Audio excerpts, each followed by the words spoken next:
সমস্ত হুজুররা একসাথে দোয়া করলে দোয়া কবুল হবে না। আমরা তো মনে করি যে আমি আগে টাকা পয়সা কামাই করে নিই, এরপরে টাকা পয়সা দিলে হুজুররাও তো খুশি হয়ে যাবে, হাদিয়া তোফা দিয়ে দিব, মাহফিল মসজিদ করে দিব, মাদ্রাসা করে দিব, হুজুররা নারায়ে তাকবীর দিবে, দোয়া দিয়ে দিবে, আর কি লাগে।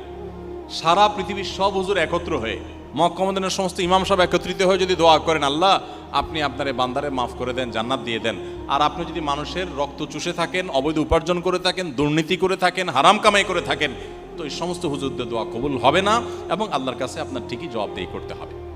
থেকে না হলে আরেক দিক থেকে সে ভালো আছে, বাট সত্যিকারের এবং প্রকৃত ভিখারি এবং অভাবী এবং রিক্ত হস্ত মানুষ হলো সে, যে দুনিয়াতে কম বেশি ভালো কাজ করেছে, নফল নামাজ পড়েছে, ফরজ নামাজ পড়েছে, রোজা রেখেছে, দান সাদাকা করেছে, ওয়াজ শুনেছে, ওয়াজ করেছে, কোরআন তেলাওয়াত করেছে, অনেক অনেক ভালো কাজ করেছে, হজ করেছে, উমরা করেছে, অনেক কিছু করেছে, করার পর কিয়ামতের ময়দানে সে উপস্থিত হয়েছে, মোছে তাও দিতে দিতে, গোপে তেল মাখতে মাখতে সে আল্লাহর কাছে উপস্থিত হয়েছে, তওবা করে, সিরিয়াসলি তওবা করে এবং আল্লাহর কাছে অনেক বেশি অনুতপ্ত হয়। এর বিপরীতে আবার এরকম ভালো কাজ করে, হতে পারে কিয়ামতের ময়দানে আল্লাহ তাআলা এই প্রাপকদের সন্তুষ্ট করে তাকে মাফ করবেন। এটা একটা অপশন মাত্র, অনেক দূরবর্তী অপশন, কিন্তু বাহ্যিকভাবে এটা থেকে রক্ষা পাওয়ার কোনো পথ নেই। শুধু আখিরাত নয়, দুনিয়াতেই আপনি এটার জন্য অপরাধ বোধের অদৃশ্য জ্বালায় জ্বলতে থাকবেন, অদৃশ্য দাহনে আপনি পুড়তে থাকবেন। এই জন্য ভাইরা আমার, থেকে হজ করতে আসবে, আমাদের দেশ থেকে প্রায় 80,000-এর মতো হাজি যাচ্ছে বছর।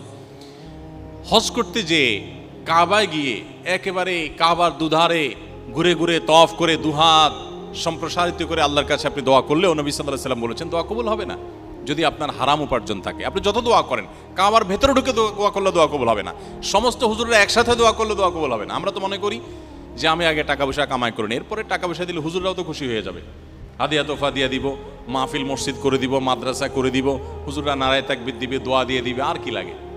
সারা পৃথিবীর সব হুজুর একত্র হয়ে, মক্কা মদিনার সমস্ত ইমাম সাহেব একত্রিত হয়ে যদি দোয়া করেন, আল্লাহ আপনি আপনার এই বান্দারে মাফ করে দেন, জান্নাত দিয়ে দেন, আর আপনি যদি মানুষের রক্ত চুষে থাকেন, অবৈধ উপার্জন করে থাকেন, দুর্নীতি করে থাকেন, হারাম কামাই করে থাকেন, তো এই সমস্ত হুজুরদের দোয়া কবুল হবে না এবং আল্লাহর কাছে আপনার ঠিকই জবাবদেহি করতে হবে। এজন্য ভাইরা আমার, হালাল উপার্জন করার জন্য মেরুদণ্ড লাগে, এটা সংকল্পের জন্য মেরুদণ্ডের প্রয়োজন হয়। সমাজে দুর্নীতি করার জন্য কোনো যোগ্যতার প্রয়োজন হয় না, শুধুমাত্র পাওয়ারের দরকার হয়। যার কাছে পাওয়ার আছে তিনি চাইলে দুর্নীতি করতে পারেন, আমাদের সমাজে তেমনটি পরিবেশ। কিন্তু আপনারা যারা কর্মজীবনে প্রবেশ করছেন অথবা ভবিষ্যতে করবেন, আপনি যদি সংকল্প করেন যে আমি হালাল পথে থাকবো, হালাল পথে থাকলে সমস্যা কি হবে সেটা বলাই বাহুল্য, আমি বলে রাখি। নাম্বার 1, আপনার পরিবার থেকে আপনি সাপোর্ট হয়তো পাবেন না, বাবা মাই বলবে যে অমুকের ছেলে তোমার সাথে একসাথে জয়েন করে কত কিছু করে ফেলছে, তুমি কি করলা।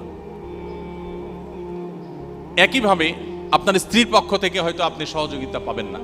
এই জন্য জীবন সঙ্গী নির্বাচন করার আগে এই বিষয়গুলো খুব দেখা। নবী সাল্লাল্লাহু আলাইহি ওয়াসাল্লাম এই জন্যই বলেছেন ফাসফর বিজাতিদ দ্বীন, তুমি বিয়ে করার ক্ষেত্রে তোমার জীবন সঙ্গীর ধার্মিকতাটাকে সব কিছুর উপরে বিবেচনায় রাখো। সে যদি সত্যিকার অর্থে ধার্মিক হয়, সত্যিকার অর্থে আল্লাহভীরু হয়, সত্যিকার অর্থে দিনদার এবং মুসলমান হয়, তাহলে সেক্ষেত্রে তাকে জীবন সঙ্গী হিসেবে নির্বাচন করলে তুমি সুখী দাম্পত্য এটা তুমি উপভোগ করতে পারবে। সো হালাল উপার্জন করতে গেলে বাধা কি কি আসবে সেটা বলাই বাহুল্য। আমি প্রায় সময় বলি, ইয়াংরা যারা বিবাহ শাদী করবেন, এখনো করেন নাই, বিয়ের আগে হবু স্ত্রীকে সাফ সাফ জানিয়ে দিবেন যে আমি কিন্তু খুব তেড়া কিসিমের যুবক, সমাজের যে স্রোত দেখতে পাচ্ছ আমি কিন্তু তার উল্টো দিকে চলবো, এবং এটা গল্প না, এটা কোনো তোমাকে কথার কথা বলছি না, এটা সিরিয়াস আলাপ। আমার স্ত্রী হয়ে তুমি কিন্তু অনেক বেশি শাড়ি চুড়ি পরতে পারবে না, অনেক ভালো গাড়িতে হয়তো চড়তে পারবে না, আমার বন্ধুরা দোস্তরা অনেকে অনেক কিছু করবে, আমি কিন্তু করবো না, কোনো রকম নুন পান্তা খেয়ে বেঁচে থাকতে হতে পারে। সো এরকম একজন শক্ত এবং গোড়া কিসিমের যুবকের সাথে তোমার জীবন আদৌ যাবে কিনা তুমি একটু ভেবে চিন্তে নাও। সাফ সাফ বলে দিবেন, বাবা মাকে আগে ভাগে মোটিভেট করবেন যে আমি কিন্তু অবৈধ উপার্জন করব না, আমি সৎ পথে থাকবো, আমি সমাজের জন্য অনেক কিছু করব, আমার সে সুযোগ আছে। এটা যদি আপনি আগে থেকে প্রতিজ্ঞা করেন, ইনশাল্লাহ আপনার জীবনের জন্য সহজ হবে। আমি সবসময় একটা কথা বলার চেষ্টা করি, স্রোতের বিপরীতে চলতে পারা এটাই মানুষের সার্থকতা। স্রোতের বিপরীতে সবাই চলতে পারে না। একটা ছোট্ট মাছের ফোনা, ছোট্ট একটা মাছের বাচ্চা, দেখবেন পানির স্রোত যেদিক যাচ্ছে সে উল্টা দিকে যাওয়ার চেষ্টাটা করে, কিন্তু একটা বিশাল বড় গাছ যার মধ্যে প্রাণ থাকতে পারে কিন্তু প্রাণী না, এই গাছটা যখন উফড়ে পড়ে পানির স্রোতের সাথে সে কিন্তু তাকে ভাসিয়ে নিয়ে যায়, সে কিন্তু স্রোতের বিপরীতে আসতে পারে না, কারণ তার মধ্যে প্রাণ থাকতে পারে কিন্তু সে প্রাণী না। আর একটা প্রাণী, একটা মাছের ফোনা, সে কিন্তু উল্টা দিকে চলার চেষ্টাটা করে। অসৎ পথে চলবার জন্য কোনো যোগ্যতার দরকার হয় না, সৎ পথে চলার জন্য যোগ্যতার প্রয়োজন হয়। অসৎ পথে চলার জন্য মেরুদণ্ডের প্রয়োজন হয় না, সৎ পথে চলার জন্য মেরুদণ্ডের প্রয়োজন হয়। আপনার ভিতরে যদি সেরকম দৃঢ় মনোবল থাকে, আপনি যদি সংকল্প করেন যে আমি হারাম উপার্জন করব না, সবচেয়ে বড় কথা হলো আমি এজ এ মুসলিম কিয়ামতের ময়দানে আল্লাহর কাছে আমার জবাবদিহি করতে হবে। নবী করিম সাল্লাল্লাহু আলাইহি ওয়াসাল্লাম বলেছেন, লা তাযালু কদামা আবদিন হাত্তা ইউসআলা আন আরবা। 4টি প্রশ্নের উত্তর দেওয়া ছাড়া কোনো মানুষ কিয়ামতের দিন পা নাড়াতে পারবে না। জায়গায় ঠায় দাঁড়িয়ে থাকতে হবে, এই প্রশ্নগুলোর উত্তর দেওয়ার পর সে নড়তে পারবে। এর ভিতরে একটা হলো ওয়ান মালিহি মিন আইনা ইকতাসাবাহু ওয়া ফিমা আনফাক। মানুষের সম্পদ সম্পর্কে জিজ্ঞাসা করা হবে, কোথা থেকে উপার্জন করেছো আর কোথায় খরচ করেছো, এই জবাব দিয়ে আপনাকে করতে হবে। এজন্য হালাল উপার্জন করার যে স্বাদ আছে, আমি আপনাদেরকে সে স্বাদ আস্বাদন করবার জন্য আহ্বান করছি। এর মধ্যে অবর্ণনীয় তৃপ্তি আছে। হারামের মধ্যে যেটা নেই সেখানে আছে জ্বালা। বাহ্যিকভাবে সম্পদের পাহাড় হয়, কিন্তু সেই সাথে থাকে অন্তর্জ্বালা। অতএব হালাল উপার্জনের ক্ষেত্রে আপনারা কোনো কম্প্রোমাইজ করবেন না, এটা সংকল্প এখন থেকে করে ফেলুন। এরপর 5 নম্বর যে বিষয়টি বলতে চাই তা হলো মানুষের অধিকারের উপরে আমাদের সচেতন থাকতে হবে। মানুষের অধিকার এর বিষয়টা অনেক ব্যাপক, খুব বেশি সময় নেই, আমার অনেক সময় আমি নিয়ে ফেলেছি আপনাদের। আমি সংক্ষেপে বলতে চাই, মানুষের অধিকার বলতে আমি অন্য কারোর কষ্টের কারণ হব না। আমি একটু আগে যে কথাটি বলছিলাম, ইসলামটাকে আমরা কোরআন হাদিস পড়ে ইসলাম শিখি নাই, শুধু দেখে দেখে ইসলাম শিখেছি, যার কারণে আমাদের ইসলামটা অনেকটা এরকম হয়েছে যে আমরা ইসলামটাকে শুধুই ইবাদত সর্বস্ব একটা দিন, একটা বিশেষ ফরম্যাটের মধ্যে আমরা আবদ্ধ করে ফেলেছি। ইসলামের বিশাল বড় একটা পার্ট এবং অংশ হলো মানবাধিকার। আজকে মানবাধিকার সংস্থাগুলো, বিভিন্ন প্রতিষ্ঠানগুলো আমাদের মুসলমানদেরকে যখন মানবাধিকারের সবক দিতে আসে, আমি ইসলামের একজন শিক্ষার্থী হিসেবে আমার খুব হাসি পায় যে তারা আমাদেরকে মানবাধিকার সবক দিতে আসে। এরা যখন মানবাধিকারের কথা চিন্তাও করে নাই, তখন আমাদের নবী করিম সাল্লাল্লাহু আলাইহি ওয়াসাল্লাম আমাদেরকে মানবাধিকারের প্রতিটি বিষয় আলাদা আলাদা করে দীক্ষা দিয়ে গেছেন, শিক্ষা দিয়ে গেছেন, গুরুত্ব আরোপ করে গেছেন। শুধু ইমপ্লিমেন্ট দরকার, শুধু আমল দরকার। মানুষের অধিকারের ব্যাপারে সচেতন না হলে তিনি কখনো ভালো মুসলমান হতে পারেন না। হতে পারেন তিনি অনেক নামাজি, হতে পারেন তিনি অনেক রোজা রাখেন, হতে পারেন তার মুখের দাড়ি অনেক লম্বা, হতে পারে মাশাআল্লাহ তার জুব্বাটা অনেক বড়, হতে পারে তিনি অনেক কোরআন তেলাওয়াত করেন, কিন্তু তিনি মানুষের অধিকারের ব্যাপারে সচেতন না। তার স্ত্রীর অধিকার তিনি সঠিকভাবে আদায় করেন না, মা বাবার অধিকারের ব্যাপারে তিনি ত্রুটি করেন, এমনকি তিনি অন্য ধর্মাবলম্বী মানুষদের যে অধিকার আছে সেগুলোর ব্যাপারে তিনি ত্রুটি করেন। এ মানুষ কখনো ভালো মুসলিম হতে পারে না। ইসলাম আমাদেরকে মানুষের অধিকারের ব্যাপারে অনেক বেশি সচেতন করে। আপনারা যেহেতু শিক্ষার্থী ভাইদেরকে আমি বলছি, আপনারা সবাই বয়সে তরুণ, আপনাদের এই বয়সটাতে একটা বড় সমস্যার জায়গা হলো এই বয়সের কারণে আপনাদের মধ্যে এক ধরনের অহমিকা থাকে। এটা বয়সের কারণে সবারই কম বেশি এই বয়সে এই জিনিসটা থাকে যে আমি তো ইয়াং, আমি তো তরুণ। বিশেষ করে কয়েকজন যুবক যখন একসাথে হন তখন শরীরের মধ্যে একটা ভাব আসে। যখন পাবলিক বাসে উঠবেন, 4-5 বন্ধু মিলে উঠছেন, আবার কলেজের ছাত্র, তখন কিন্তু বাসের স্টাফদের সাথে কথাবার্তা বলার টোনটা একটু ভিন্ন হয়। একা একা গেলে বিড়ালের মতো থাকেন, একা যখন উঠেন তখন বিড়ালের মতো থাকেন, এখন 2-4-5 বন্ধু মিলে থাকেন তখন কিন্তু ভাবটা ভিন্ন রকম হয়। তখন বাসের স্টাফদের সাথে আচরণ হয় অন্যরকম, এই ভাড়াটা নিয়ে যাও, টোনটা এরকম হয়। আর যখন একা একা থাকেন তখন দেখেন যে আশেপাশে তো কেউ নাই আমার সাথে, তখন ভদ্রলোকের মতো বলে দেন, মামু ভাড়াটা নেন। আর যখন চায়ের দোকানে যান একই রকম অবস্থা, একা একা গেলে বিড়ালের মতো থাকেন, সুন্দর করে ভদ্র মানুষের মতো বলেন, ভাই 1 কাপ চা হবে, একটা চা দেন। আর যখন 4-5 জন বন্ধু বান্ধব মিলে থাকেন, একবারের জায়গায় 2বার বলতে হয়েছে, আসতে একটু দেরি হয়েছে, তখন এবার হুমকি ছেড়ে, হাঁক ডাক ছেড়ে এবার বলেন, এই কানে শোনো না, চোখে মানুষ মনে হয় না, কয়বার বলছি তোমাকে। ভাবটা একটু ভিন্ন রকম হয়, তাই না? এটা বয়সের সমস্যা। এই বয়সে আমরা অনেকেই অনেক মানুষের অধিকার নষ্ট করি, ওই যে বয়সের যে উচ্ছলতা, যৌবনের যে উচ্ছলতা আছে সেই কারণে। রিক্সাওয়ালার সাথে একটা বেশি 2টা কথা কাটাকাটি হয়েছে, মেরে দিয়েছেন একটা চর থাপ্পড় ঘুষি। কি করবে এটা রিক্সাওয়ালা? আমি ইয়াং মানুষ, কলেজের ছাত্র, আরো বন্ধু বান্ধব আছে, কি করবে? এই জিনিসগুলো আমরা অনেকে করি। একটা ডেঞ্জারাস বিষয় কি জানেন?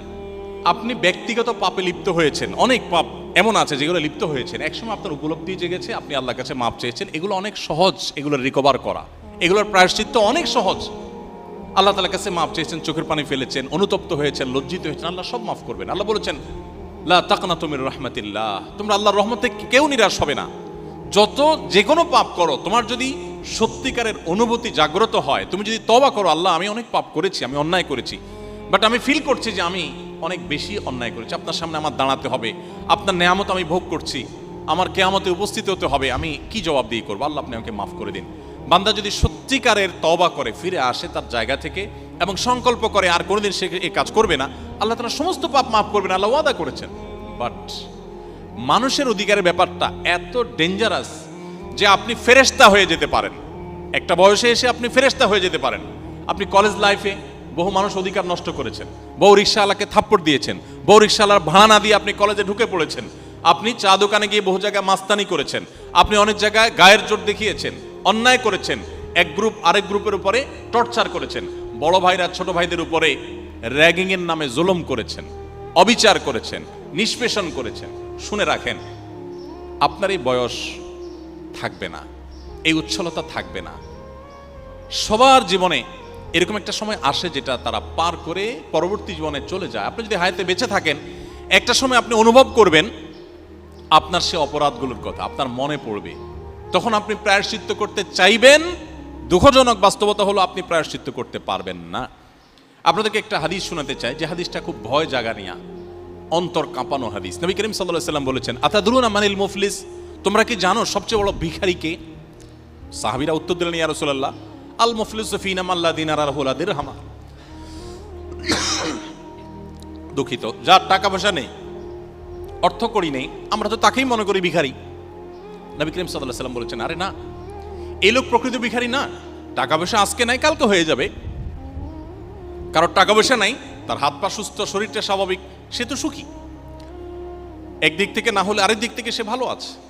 বাট সত্যিকারের এবং প্রকৃত ভিখারি এবং অভাবী এবং রিক্ত হস্ত মানুষ হলো সে, যে দুনিয়াতে কম বেশি ভালো কাজ করেছে, নফল নামাজ পড়েছে, ফরজ নামাজ পড়েছে, রোজা রেখেছে, দান সাদাকা করেছে, ওয়াজ শুনেছে, ওয়াজ করেছে, কোরআন তেলাওয়াত করেছে, অনেক অনেক ভালো কাজ করেছে, হজ করেছে, উমরা করেছে, অনেক কিছু করেছে। করার পর কিয়ামতের ময়দানে সে উপস্থিত হয়েছে, মোছে তাও দিতে দিতে, গোপে তেল মাখতে মাখতে সে আল্লাহর কাছে উপস্থিত হয়েছে। কি আশা? যে আমি অনেক তো ইবাদত বন্দেগী করে আসছি, অতএব জান্নাত আমার ঠেকাবে কে? সে এক্সপেক্ট করতেছে যে আমাকে তো ফেরেশতারা প্রথমেই হয়তো গালিচা দিবে, ফুলের মালা দিবে। চোখ মেলে দেখে মুগুর নিয়ে দাঁড়ায় আছে। নবী করিম সাল্লাল্লাহু আলাইহি ওয়াসাল্লাম বলেছেন, কিয়ামতের ময়দানে এরকম বহু মানুষ আছে যে দুনিয়াতে তার মুখে হয়তো দাড়ি ছিল, নামাজ ছিল, অনেক কিছু ছিল, বাট সে বিভিন্নভাবে মানুষের অধিকার নষ্ট করেছে। কাউকে দুর্বল পেয়ে তাকে একটা বাজে কথা বলেছে, কটু কথা বলেছে, সে প্রতিবাদ করতে পারে নাই। র্যাগিং এর নামে, র্যাগডের নামে, বিভিন্ন নামে সে অনেক অনাচারে লিপ্ত হয়েছে। বিশেষ করে মানুষের প্রতি অবিচারের যে জায়গাগুলো, সেই জায়গাগুলোতে সে নিকৃষ্ট মানুষের ভূমিকা অবতীর্ণ হয়েছে। নবী করিম সাল্লাল্লাহু আলাইহি ওয়াসাল্লাম বলেছেন, এই লোকটা একটা সময় সে হয়তো ফেরেশতা হয়ে যেতে পারে। অনেক মানুষ আছেন যে বুড়ো বয়সে এসে মাশাআল্লাহ হাজী সাহেব, গাজী সাহেব হয়ে যাচ্ছেন, ইয়াং বয়সে কি করেছেন এটাই হলো মুখ্য বিষয়। তো এই লোকটা যখন আল্লাহর কাছে হাজির হবে কিয়ামতের ময়দানে, নবী করিম সাল্লাল্লাহু আলাইহি ওয়াসাল্লাম বলেছেন, সে তো মনে করবে যে জান্নাতে যাচ্ছে, এদিকে তাকে ঘিরে ধরবে সমস্ত প্রাপকেরা। দুনিয়াতে যে রিকশাওয়ালাকে চড় থাপ্পড় মেরেছিল, দুনিয়াতে কলেজের ছোট ভাইয়ের প্রতি যে অবিচার করেছিল, ওই ছোট ভাইটা মুখ বুজে সহ্য করেছে, হয়তো মাথা তুলে প্রতিবাদ করবার সাহস পায়নি। এই লোকটা সেদিন সেখানে চলে যাবে, সবাই অটোমেটিক হাজির হয়ে, আল্লাহ তাআলা সবাইকে হাজির করে ফেলবেন, তার সমস্ত পাওনা তার চারপাশে ঘিরে ধরবে এবং বলবে, আল্লাহ, দুনিয়াতে তার গায়ের জোর ছিল, পেশির জোর ছিল, আমরা পারি নাই। হাকামুল হাকিমিন, তুমি তো বলেছো ফামান ইয়ামাল মিসকালা যাররাতিন শাররান ইয়ারা, বিন্দু পরিমাণ, যাররা পরিমাণ কেউ মন্দ কাজ করলে তার পরিণতি তাকে ভোগ করতে হবে।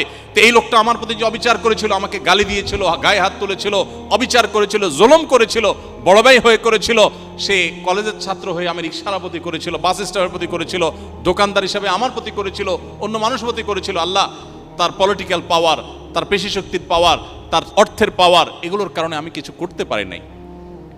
আজকে তো তুমি বিচার করার কথা, আমি বিচার চাই। তখন আল্লাহ রাব্বুল আলামিন আর্থিক অপরাধ যদি হয়, চাঁদাবাজি হয়, মানুষের অর্থ আত্মসাতের ব্যাপার হয়, দুর্নীতির ব্যাপার যদি হয়, তাহলে বলবেন তোমার আমল থেকে তাকে দিয়ে দাও। একইভাবে কাউকে গালি দিয়েছেন, কারোর প্রতি অবিচার করেছেন, তো বলা হবে তুমি যত আমল করেছো এখান থেকে আনুপাতিক হারে যে পরিমাণ জুলুম করেছো, জুলুমের পরিমাণ নেক আমল ট্রান্সফার করে তার আমল নামায় দিয়ে দেওয়া হবে, তার অ্যাকাউন্টে দিয়ে দেওয়া হবে। এভাবে দিতে দিতে দেখা যাবে একটা মানুষ অনেক আমল করেছেন, জীবনে বহু ওমরা, হজ, দাড়ি, টুপি, বুড়া বয়সে এসে অনেক ভালো ভালো কাজ করেছেন, মসজিদের সভাপতি, সেক্রেটারি হয়েছেন, কিন্তু ওই যে ইয়াং বয়সে অনেক অপকর্ম করে আসছেন একটা সময়, এই লোকটা শেষ পর্যায়ে এসে তার সমস্ত আমল যা করেছেন এগুলা দিদি দিদি পাওনাদারদের সবাইকে দেওয়া শেষ, এখনো পাওনাদার বাকি আছে, তার আমল কিন্তু আর নেই। এবার কি হবে? নবী করিম সাল্লাল্লাহু আলাইহি ওয়াসাল্লাম বলেছেন, এবার পাওনাদারদেরকে আল্লাহ তাআলা বলবেন তাদের যে পাপ, তাদের যে অপরাধ, তাদের যে জেনা, তাদের যে ব্যভিচার, তাদের যে অন্যায় কাজ, সেগুলো তাদের আমল নামা যে ভরে আছে, যেগুলোর কারণে তারা জাহান্নামে যেত, অপরাধের অনুপাতে সেগুলো এই অপরাধকারী জুলুমকারী ব্যক্তি যে দুনিয়াতে মানুষের প্রতি জুলুম করেছিল তার আমল নামায় ট্রান্সফার করা হবে। যেখানে সে অনেক হজ ওমরা নিয়ে গেছে, অনেক নামাজ নিয়ে গেছে, অনেক রোজা নিয়ে গেছে, অনেক কোরআন তেলাওয়াত নিয়ে গেছে, অনেক দাড়ি টুপি নিয়ে গেছে, অনেক ভালো কাজ নিয়ে গেছে, অনেক মানবিক কাজ নিয়ে গেছে, এই সবগুলো তো অলরেডি বন্টন করা শেষ। কিন্তু এত মানুষের প্রতি জুলুম করেছে যে সে মানুষগুলোর পাওনা এখনো শেষ হয় নাই। তখন এবার পাওনাদারদের অপরাধের বোঝা তার অ্যাকাউন্টে ট্রান্সফার করে সেগুলো তার মাথায় চাপিয়ে তারপর আল্লাহ তাআলা দায়মুক্ত করবেন। দায়মুক্তির পর তার আমল নামাতে কোনো ভালো কাজ তো নেই, সব আছে মন্দ কাজ। যে লোকটা সারা জীবন করেছে ভালো কাজ, কিয়ামতের ময়দানে তার অ্যাকাউন্টে সমস্ত ভালো কাজগুলো খালি হয়ে শূন্য হয়ে মন্দ কাজে পরিপূর্ণ হওয়ার পর আল্লাহ বলবেন এবার তাকে জাহান্নামে ফেলে দাও। নবী করিম সাল্লাল্লাহু আলাইহি ওয়াসাল্লাম বলেছেন সেদিন এই লোকটা হবে সবচেয়ে রিক্ত হস্ত এবং অভাবী। এ হলো প্রকৃত ভিখারি, যে এত কিছু করার পরও কিছুই থাকবে না এবং জাহান্নামে তাকে যেতে হবে। প্রিয় ভাইরা আমার, আমি আপনাদেরকে বিনীতভাবে অনুরোধ করতে চাই, প্লিজ কোনো মানুষের কারোর ব্যথা, কারোর কষ্টের কারণ কখনো হবেন না। এটা পশুত্ব, এটা মনুষ্যত্ব না। আমার অবাক লাগে যে শিক্ষিত সমাজে আমাদের কলেজ বিশ্ববিদ্যালয়গুলোতে বিভিন্ন নামে আমাদের সিনিয়র ভাইদেরকে জুনিয়রদের প্রতি জুলুম করতে, টর্চার করতে দেখা যায়। আমার অবাক লাগে যে যারা শিক্ষিত, যারা এই জাতির কর্ণধার, যারা এই জাতির ভবিষ্যৎ, যারা আমাদের সামনের ভবিষ্যতের দিকপালের ভূমিকা রাখবে, তারা যদি এরকম অমানুষ হয়। পশুও তো সাধারণত কোনো কারণ ছাড়া আরেকটা পশুর উপরে চড়াও হয় না। নবী করিম সাল্লাল্লাহু আলাইহি ওয়াসাল্লাম বলেছেন, মাল্লাম ইয়ারহাম সাগীরানা ওয়ালাম ইউকির কবীরানা ফালাইসা মিন্না। যে ব্যক্তি ছোটদের প্রতি স্নেহ মমতা দেখাতে পারে না, এতটুকু মমতা, এতটুকু মনুষ্যত্ব যার মধ্যে নেই, এবং বড়দেরকে যে রেসপেক্ট করতে পারে না, নবী করিম সাল্লাল্লাহু আলাইহি ওয়াসাল্লাম বলেছেন সে আমার উম্মত হতে পারে না। অতএব আমি আপনাদের প্রতি অনুরোধ রাখতে চাই যে যৌবনের উচ্ছলতার কারণে, যৌবনের উন্মাদনার কারণে আপনার পেশি শক্তি, আপনার গায়ের জোর, এটা যেন কারোর চোখের পানির কারণ না হয়। আঘাত করেননি, আপনি বিনয়ী মানুষ হন। আপনার এই লাইফটা আপনাকে সারা জীবন সুখ দিবে। কিভাবে সুখ দিবে? আপনি যখন কর্মজীবনে যাবেন, আপনি যখন অবসরে যাবেন, আপনার কিন্তু এই পেছনের জীবনটা চোখের সামনে ভাসবে। তখন আপনার অনেক ভালো লাগা কাজ করবে যে আপনি ছোট ভাইদের হেল্প করেছেন, ছোট জুনিয়র ছাত্র ছাত্রীদের উপকার করেছেন, পারলে তাদের কোনো একটা ভালো কাজ করে দিয়েছেন, কারোর ক্ষতি করেননি পারতপক্ষে। আর এর বিপরীতে আপনি যদি মন্দ কাজ করে থাকেন, এখন হয়তো সাময়িক পৈশাচিক আনন্দ আপনি পাবেন, কিন্তু আপনি লিখে রাখেন ডায়েরিতে, আজ হোক আর 10 বছর পর হোক, আপনার এক সময় উপলব্ধি জাগ্রত হবে যে আমি এত খারাপ কাজ করেছি, ওই ছেলেটাকে ওই দিন অন্যায় করেছি, ওই মেয়েটার প্রতি ওই দিন জুলুম করেছি, রং মাখতে গিয়ে তার প্রাইভেসি নষ্ট করেছি, সে হয়তো কিছু বলতে পারেনি, সে নিবৃতে চোখের পানি ফেলেছে। এই চোখের পানিগুলো এক একটা বোমা হয়ে আপনার জীবনে আঘাত করবে এবং আপনি টেরও পাবেন না যে আপনার জীবনে কোত্থেকে কোন বিপদ কি কারণে আসছে, কার ব্যথা, কার চোখের পানি আপনার জীবনে ধ্বংসের কারণ হয়ে গেছে, আপনি টেরও পাবেন না। কিন্তু আপনি উপলব্ধি করতে পারবেন যে আমি সে সময় এত খারাপ ছিলাম। সবচেয়ে ভয়ঙ্কর দিক হলো আপনি যখন উপলব্ধি করতে পারবেন যে আমি অন্যায় করেছি। একটা সময় হয়তো আপনার এই বয়সের উচ্ছলতা থাকবে না, উশৃঙ্খলা থাকবে না, ভারত আসবে, আপনি তখন চাইবেন প্রায়শ্চিত্ত করতে। ওই ছেলেটার প্রতি অনেক অন্যায় করে ফেলেছিলাম, ওই মেয়েটার প্রতি অনেক জুলুম করেছিলাম, তখন আপনার মনে চাইবে যে একটু মাফ চাই, একটু বিহিত করি, কিন্তু সে সুযোগ আপনি পাবেন না।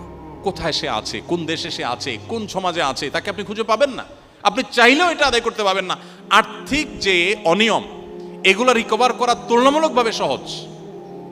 আপনি কারোর 50,000 টাকা মেরে দিয়েছেন, তাকে পান নাই, ইসলামী শরিয়াতে তার বিকল্প আছে যে পাওনাদারকে পেলে তো পাওনাদারকে দিবেন, পাওনাদারের কোনো হদিস পাওয়া যাবে না, কোথায় কোন জেলা কোথায় আছে আমার সে বন্ধু আমি জানিও না, তার টাকা মেরে দিয়েছি।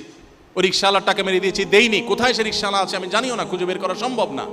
ইসলামী শরিয়া বলে এই টাকাটা তার তরফ থেকে আপনি দান করে দিবেন এবং পাশাপাশি আল্লাহর কাছে মাপ চাইবেন। আশা করা যায় কিয়ামতের ময়দানে রিকভার হবে এটা দ্বারা।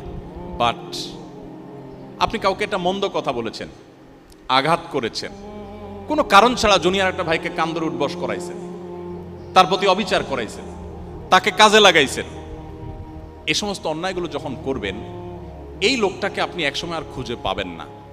এটার প্রায়শ্চিত্ত করার কোনো বাহ্যিক ওয়ে আপনার সামনে আর থাকবে না। হ্যাঁ, যদি কেউ প্রকৃত অর্থে তওবা করে, সিরিয়াসলি তওবা করে এবং আল্লাহর কাছে অনেক বেশি অনুতপ্ত হয়, এর বিপরীতে আবার এরকম ভালো কাজ করে, হতে পারে কিয়ামতের ময়দানে আল্লাহ তাআলা এই প্রাপকদের সন্তুষ্ট করে তাকে মাফ করবেন। এটা একটা অপশন মাত্র, অনেক দূরবর্তী অপশন, কিন্তু বাহ্যিকভাবে এটা থেকে রক্ষা পাওয়ার কোনো পথ নেই। শুধু আখিরাত নয়, দুনিয়াতেই আপনি এটার জন্য অপরাধ বোধের অদৃশ্য জ্বালায় জ্বলতে থাকবেন, অদৃশ্য দাহনে আপনি পুড়তে থাকবেন। এই জন্য ভাইরা আমার, আমি অবাক হয়েছি আপনাদের প্রশ্নগুলো যখন আমার কাছে আসছে, একটু চোখ বোলানোর চেষ্টা করলাম। র্যাগ ডে সম্পর্কে যে সমস্ত তথ্য এবং সিনিয়র ভাইদের দ্বারা জুনিয়রদের প্রতি, জুনিয়র ছেলে মেয়েদের প্রতি যেভাবে নির্যাতনের তথ্য আমি শুনলাম, আমি যেহেতু মাদ্রাসা ব্যাকগ্রাউন্ডের মানুষ, একজন টিপিক্যাল হুজুর মানুষ, কিছু কিছু তো জানি সমাজের অংশ হিসাবে, সমাজের একজন নাগরিক হিসাবে তো আমি জানি কিছু কিছু জিনিস, বাট এত ডিপ আমি জানতাম না। আমি নতুন করে জানার সুযোগ হয়েছে যে সিনিয়ররা জুনিয়রদের প্রতি কত রকমের জুলুম করে। তো আমি আপনাদেরকে বলতে চাই, যারা সিনিয়র হয়েছেন, আল্লাহ যাদেরকে সিনিয়র করেছেন, এটা ইসলামের পার্সপেক্টিভ ছাড়াও আপনি যদি পশুদের কথা বলেন, আমার তো মনে হয় না যে